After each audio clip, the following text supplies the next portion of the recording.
everyone, I welcome you back to another video about UGC NET preparation, and we are going to do Unit 3 of UGC NET syllabus. As you all know that I'm back after a long time, and I have been preparing for UGC NET and appeared for the examination, but then unfortunately it got cancelled, and yeah, so I'm back here.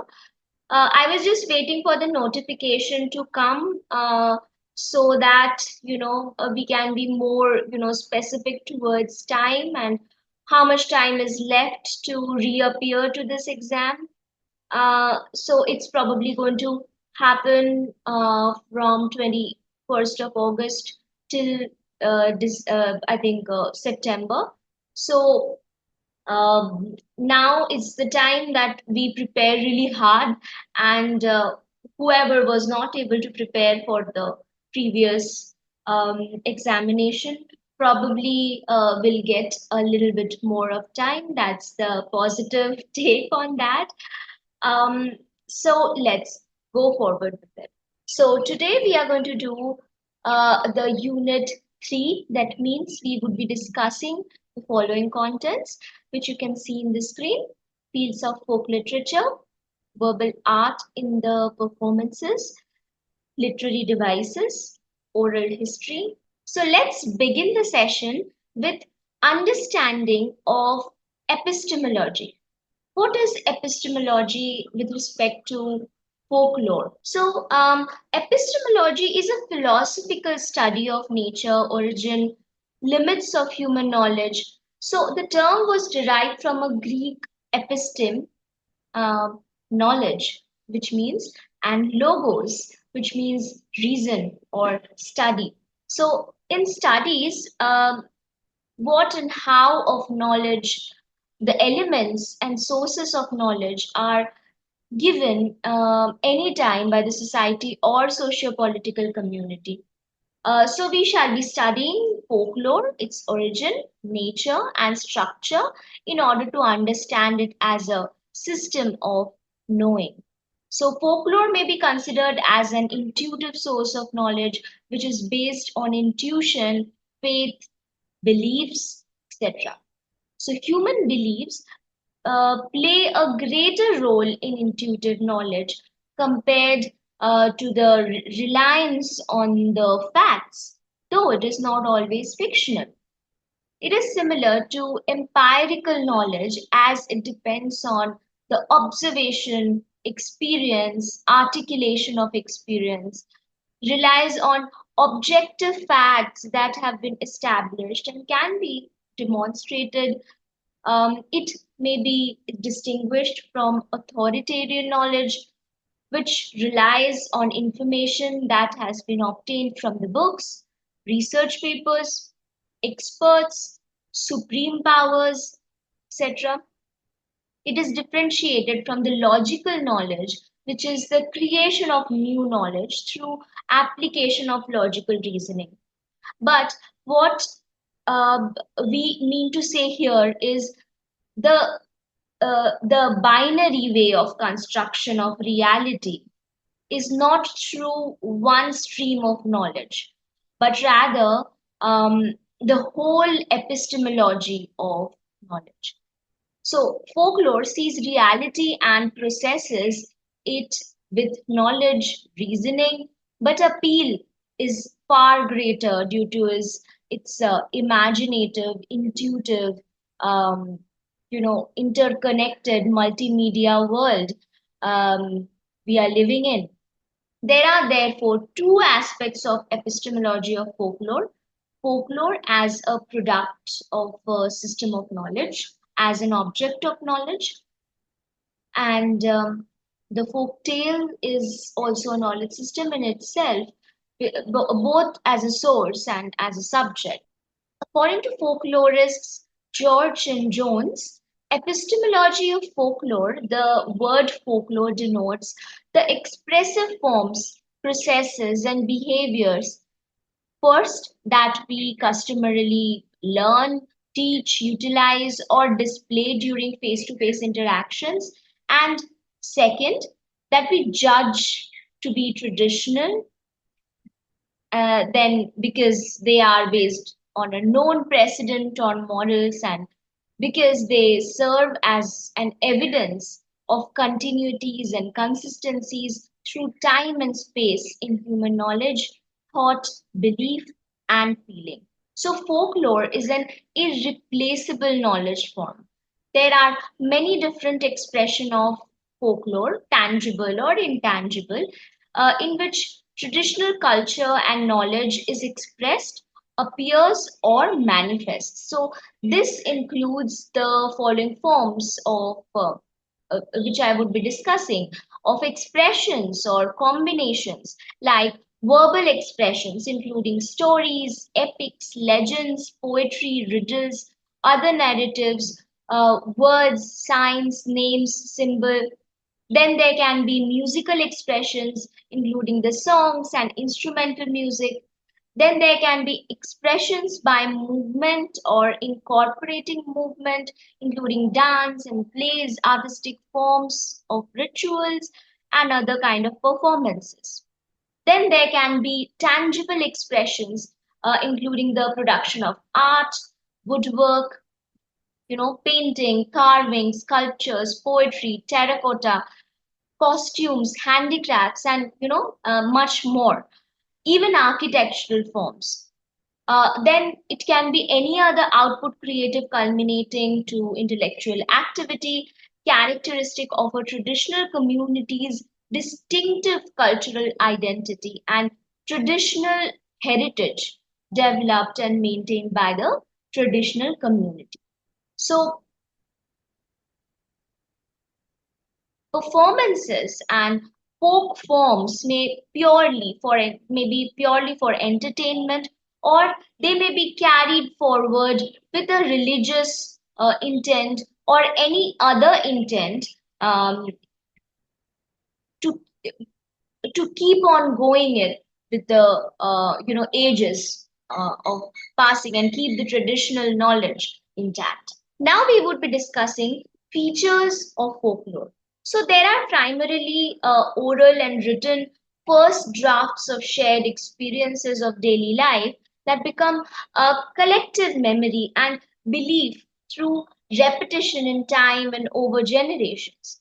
Secondly, they are pervasive all around us as a set of practices that are part of the behavior of any particular person or group of people.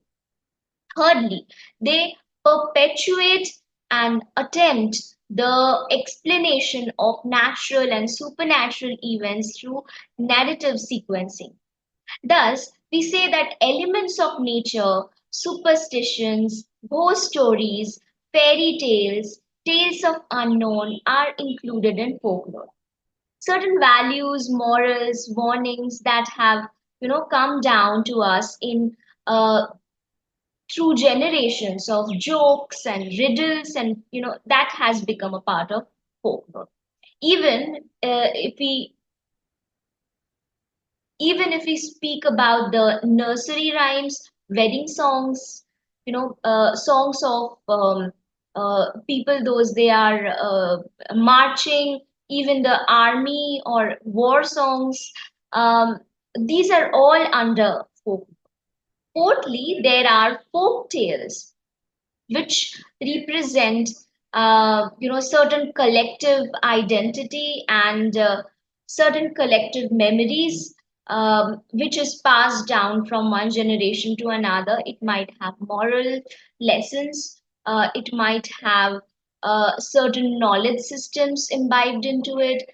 The present use of folklore may be seen in literary works that use folklorist elements to illustrate a point, draw parallels between past and present, or establish intimacy with the reader um, through that emotional connect or the bond which a writer has with the readers with the help of this narrative. Similarly, films, animations, cartoons, advertisements, they all make use of the known paradigms that come from common folk tradition to establish contact with their audience and maintain that relevance. However, these are the language based folk elements. The non-verbal elements include games such as hopscotch and hide and seek, blind man's bluff. Um, then there are performances like animal antics, juggling, magic, dance, ritual of prayer, food, and folk costumes. So the study of folklore may be conducted in um, three ways specifically. First, as a study of genres, folk songs, legends, folk speech, folk art, as in individual areas of study. Second, as an academic discipline that interacts with the cultural studies, anthropology, ethnomusicology, history, linguistics, psychology, or literature. Then the third is as a part of folk group traditions, assuming that certain folklore belongs to a specific group. So, folklores were transmitted orally, creating variants and diverse versions as it traveled from one place to another in different languages at different times. With writing, they are available to only a few who could read and recite, memorize, or modify them. And hence, the collections like Panchatantra by Vishnu Gupta or Katha Sarit Sagar by Somdev appeared as written text as early as pre 8th century and 11th century, respectively. However, we see that these written tales were also transmitted by word of mouth to distant places among the non literate and were forever undergoing this change. In Europe, from the Middle Ages onwards, through the first half of the 18th century, these stories used to be by authors in their written work, as if the only way to connect with the readers was through a folktale. Diverse, not only regarding their origin, but they also have variants. For example, several variants of the same tale still exist. You can find more example if you dig deep into it, the different diverse variants of the same tale. Um, like for example the Cinderella tale or the Oedipus tales. It can be found anywhere in the world in different diverse elements, different diverse forms, which makes it even more interesting to understand the cultural initiations into the text, and also the socio political systems around that tale, which made it what it is in a particular time or in a particular space. So we'll be moving to our next topic, which is folklore as cognitive, phonative, and affective. Folklore, like all narrative, is cognitive and conative and affective. So, in the first instance, it helps in developing a rational and logical use of the mind and intellect to process the perception and experience through the narrative lens. The conative is the development of an emotional quotient and a striving and awareness to use one's non rational power. The affective is the letting loose of stress or emotion through the narrative impact. And that is why the story of the thirsty crow instills the idea of using one's skills rationally and anthropomorphic, empathy with non-human life, as well as the valuable lesson of where there is a will, there is a way. So, folklore is a cultural historical narrative means of communication with children, with adults, certain kinds of experiences and social interactions that the children have with adults and their peers help to build complexity of imagination, thinking, and concept formation. Secondly, it nurtures children's imagination, which can be evoked through stories to learn, participate within the social and cultural community. In folk storytelling, children use their imagination to conceptualize the unfamiliar or the new or the strange, and thereby learn to develop this abstract thinking. They develop the cognitive and cognitive skills to make meaning out of strange stories and relate it to real life situations at the pre literary stage of development. The oral and literary fairy tales enunciated, articulated, and communicated feelings in efficient metaphorical terms and enabled the listeners and readers to envision this possible solutions to their problems so that they could survive and adapt to their environments. We can also say that folkloristics can be conceptualized and studied in four ways. First, historical artifact, as an historical artifact. Second, as describable and transmissible entity. Then it can be as a form of culture, and it can be form of a behavior. So while we were speaking about the epistemology, which is the study of or theory of knowledge, as a branch of philosophy, it also refers to the higher realms of the knowledge systems. So when we speak about knowledge systems, we are not speaking about the daily literacy which we understand on a modern day perspective. um, so not only the Western epistemological knowledge, but also the study of the deeper or higher realms, which can be carried forward from the previous generation to the next um, through these narratives. However, the study of culture and experience has created another, theoretical vein which considers the everyday and ordinary as an important knowledge system. And this was said by Raymond Williams in epistemology, folklore epistemology, and introduction. Richard Kitchener, he defines folk epistemology as ordinary, common sense theory of knowledge, present in every average person.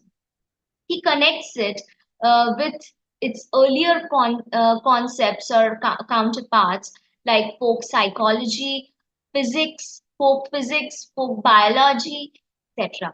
So, folk epistemology may be considered to be our untutored views about nature of knowledge, just as folk psychology is our, the ordinary common sense theory of mind.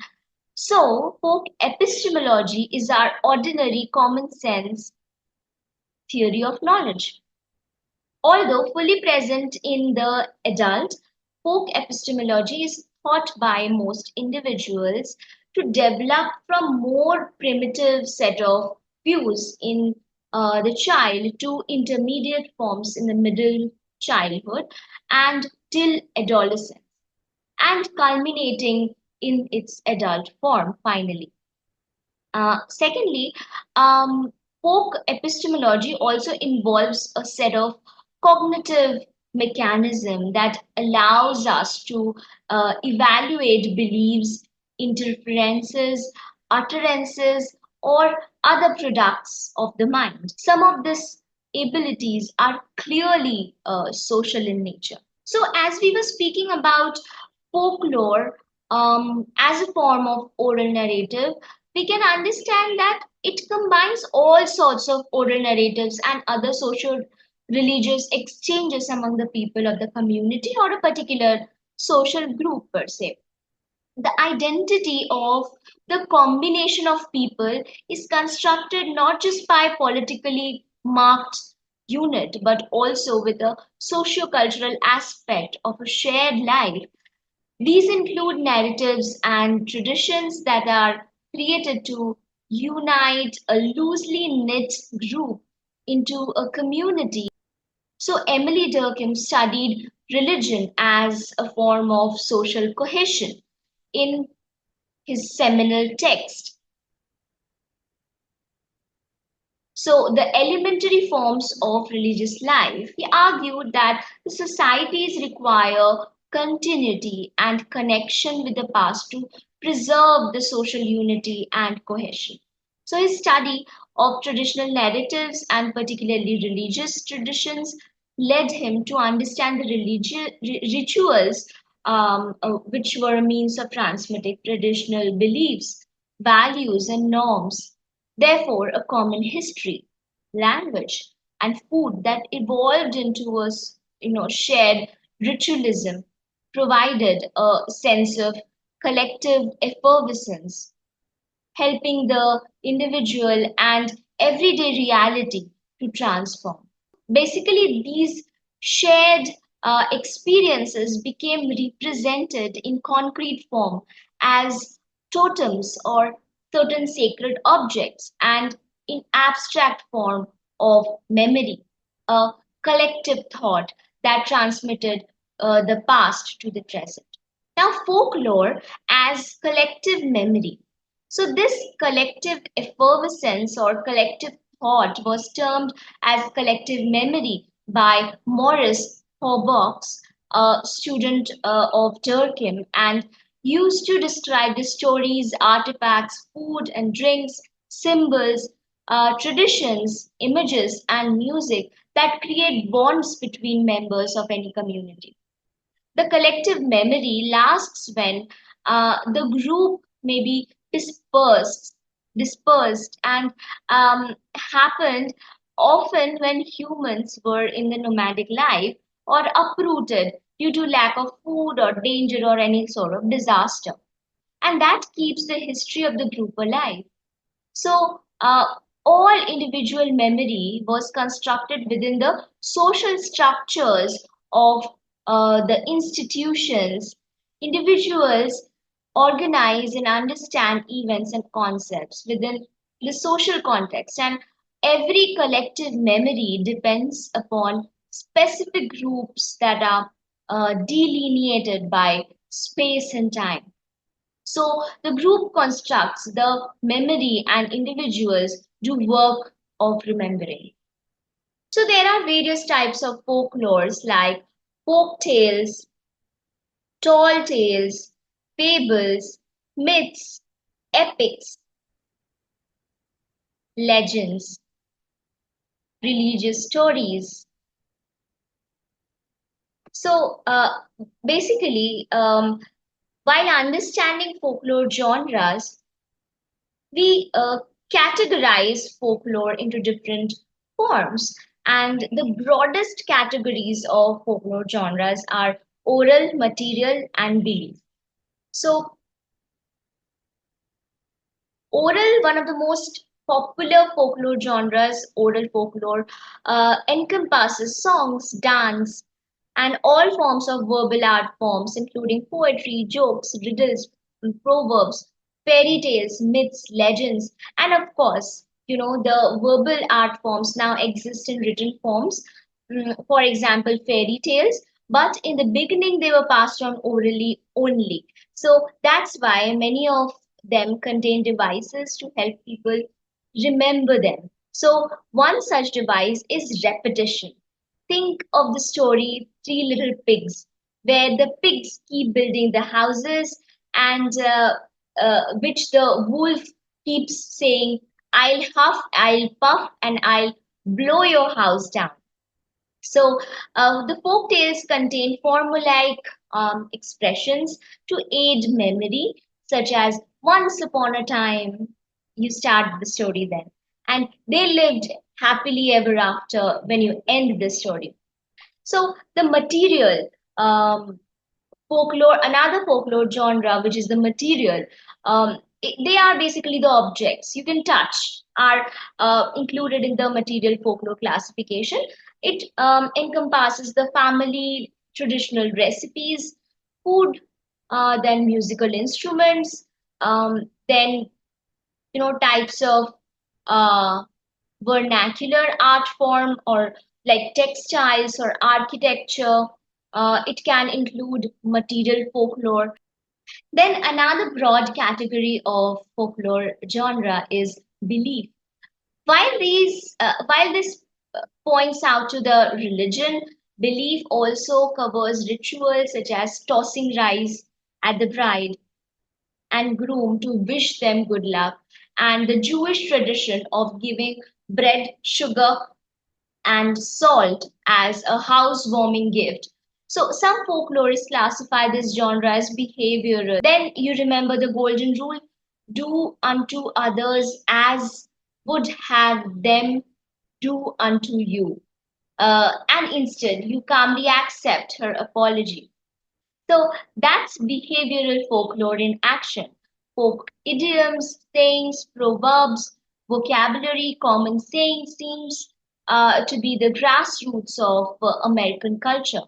If your parents had nothing to say, they always seem to resort to some previously spoken phrase their parents said to them, and uh, you are supposed to believe it and follow that just because someone of your ancestors maybe said that. On the other hand, proverbs and sayings are usually short and sweet, um, which can be remembered, and they have been defined as the wisdom of many and wit of one.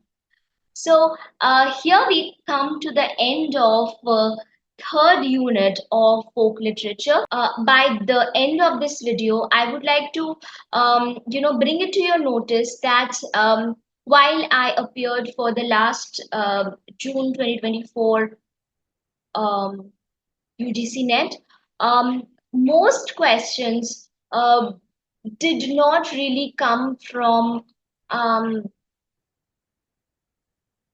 the theoretical part. It's more about the concept. So it's very important for us to understand the concept of folkloristics and also the texts which have been written by people. Not only specific theories are to be learned. So also in paper one, I think more importance should be given to the research aptitude paper and the higher studies. I think the most scoring part is always the comprehension. So comprehension was also there in the second paper, folk literature paper, which was quite easy going. I feel that is something we can score a lot of marks in. But anyways, the next, the re-exam, probably a little changes would be there in terms of the formation of the questions. So I would let you know once I reappear for UGC NET June exam in the next schedule whenever it is given. And certainly by then we would all try to um, reread everything and readjust in our heads. So probably I'll be more concentrating on the net videos as of now. Why? Because a lot of us would be reappearing for this exam. So I think that this is a very good way to revisit certain aspects of the syllabus. So, keeping that in mind, because the videos are really conclusive and very compact. I have to do that. um, so there are a lot of things which you can read in between the lines, and take out certain keywords from the videos or from the syllabus, and research on it a little bit. And I'm sure that you will be getting a lot of things in the internet which would be which would be really, large things to read about. I'm not sure whether this is the perfect time to do that, but then those are appearing for December session. I'm sure that this is going to be really good for you if you read between the lines, keep the phrases, take the phrases out from the videos or the syllabus, and just research on it. You will get loads of inputs and information on the internet. Just that you will have to, make it, paste it somewhere, or jot it down somewhere, so that you can revise it later on. And yeah, so that is most of what I wanted to say in this particular episode. So we'll see you again very soon. I'll be making these videos frequently, and I'm trying to do my best. So yeah, so we'll be doing the unit 4 of folk literature. And if there are any questions or anything which you feel that I need to concentrate more on, kindly, mail me. My mail ID is there in the description box. Also, let me know that whoever of you had appeared for this June 2024 UGC NET folk literature examinations, how did it go, and how was your feeling when it got cancelled? I was really heartbroken because I thought that it went quite good. Anyways, bygones, let bygones be bygones, and let's prepare for the re-exam. And yeah, so keep following me. Those all of you have not subscribed and you feel that my content can help you in your academics or in any other way, just informative, if you feel, do subscribe to my channel and follow me on my social media handles. So, bye bye till then, and see you all in my next episode.